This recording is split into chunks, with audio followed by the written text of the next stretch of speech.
But the difference in the United States is we have a state system, right? So even if there's federal oversight with our SEC or with whatever the different governing bodies are going to oversee these things, we have a state system that is set up to have rights within states. So we're watching a huge battle in Texas right now about the Bitcoin mining and whether they're going to be taxed or whether they're going to be restricted.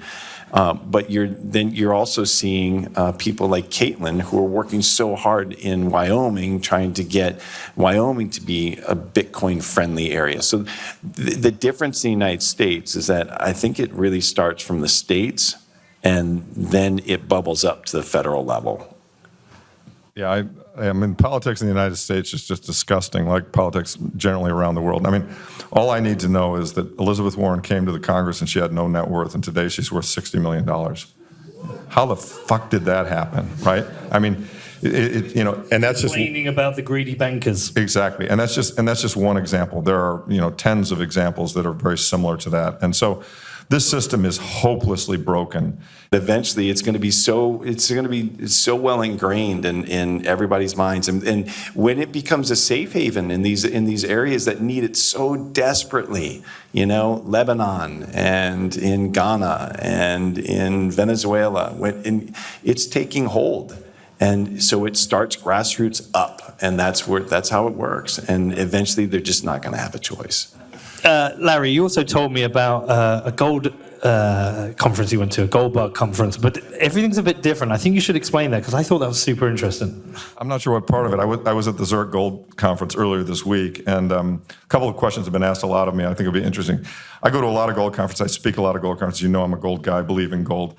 And I think the two assets are complementary. First thing, whenever I poll a gold conference, and generally speaking, they're older and not as tuned into technology as everybody in this room, I say, how many of you guys own Bitcoin? Half the hands go up. So half of them get it. And I view my role in this whole revolution as my job is to orange pill gold guys, because they already get the problem, kind of. And what they don't understand is that this is safe. They look at Sam Bankman-Fried, FTX, crypto, et cetera, all the bullshit, and they naturally conclude crypto's a fraud.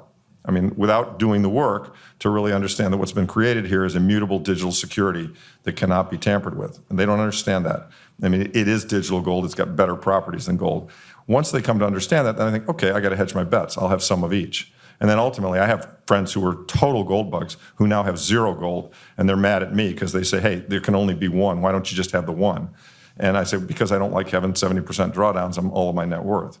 And so I balance the two out. I mean, I like having gold because when Bitcoin gets cheap, I can sell gold to buy Bitcoin. But was there anything else particular about the gold comments that you were looking for? Or? I thought the correlation between age and Bitcoin was interesting. Well, yeah, very clearly. I mean, and also just the tone. I mean, to be honest with you, I'm there and it's dreary and it's depressing, and the people are between 60 and 90, and and they've all been waiting forever, and right? And it's kind of like, God damn it! Someday is this asset going to work, and I'm going to get rich? I mean, we were joking about it one night. I mean, I've been telling my wife for 25 years, honey, someday we're going to wake up because we got all this gold. We're going to be so fucking rich. It's going to be crazy. And she looks at me and she's like, would you just shut the fuck up? I love you. I've been with you for 30 years, but I'm tired of hearing that. I'm just tired of it because it's never going to happen, Larry. It's just not fucking going to happen. Okay. Honey, so then, honey, I got this new thing. It's even better than gold. It's called Bitcoin. Right. Yeah, and it's going to $1 million, and she's like, now you've really fucking lost it, And the great thing is that I live in Naples in the wintertime. Foss has a house in Naples too. And Foss's wife and my wife have become friends. And they're both really lovely women and very balanced, very normal. And they sit there and they talk to each other about, let me tell you the crazy shit Larry did. And Julie's like, oh, no, that's nothing. Let me tell you about what Greg did last week. Yeah, but then it comes back. Does your husband also think that Bitcoin's going to go to $1 million? No, he thinks it's going to fucking $2 million. Exactly. So, look, it's hard being married to crazy guys like Foss and myself, but we're not crazy, we're right. It's just math. I mean, Foss has got it right. And we're doing this because we want to see this world be a better place. And we want to see, we're the gray masters, right? We're the old guys. FDR was the gray master during World War II, and Eisenhower and all the young guys were out there fighting the fucking war. And you young guys are fighting the war, the Odells of the world, the Mallers of the world, and women, absolutely, young guys, women, you guys are fighting the war, and we're sitting here egging you on and encouraging you and bringing the benefit of seeing how the other side has played the game for 30 years.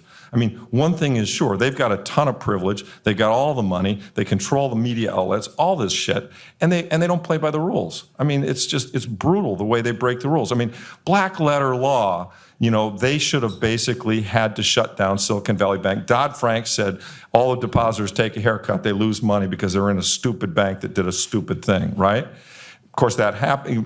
They ran into trouble. On Sunday morning, Janet Yellen is on Meet the Press, and she says, "Oh, we're going to follow Dodd-Frank. There will be no bailout." 6 hours later, they fucking bailed it out, right? By the fucking paper program, right? They're basically, they violate their own rules left and right, and I've seen them do this for 25 years, and they're going to continue to do it.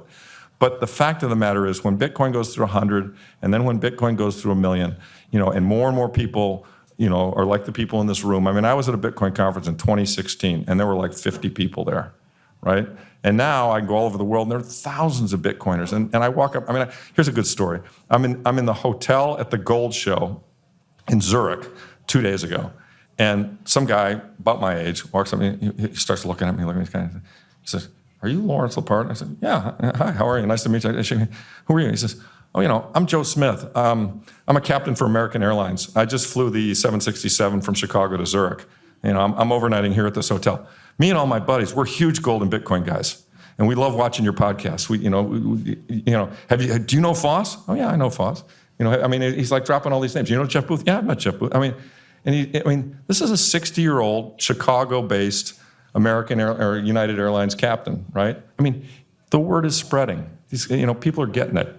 They're definitely getting it. I got one for you. I had it last year at the Bitcoin conference. Some guy came up to me and he said, "Hi, can I have your photo?" And I was like, "Yeah." So he stood next to me and took his photo and he said, "Thanks, BitBoy," and walked off. I was like, what the fuck? Ouch.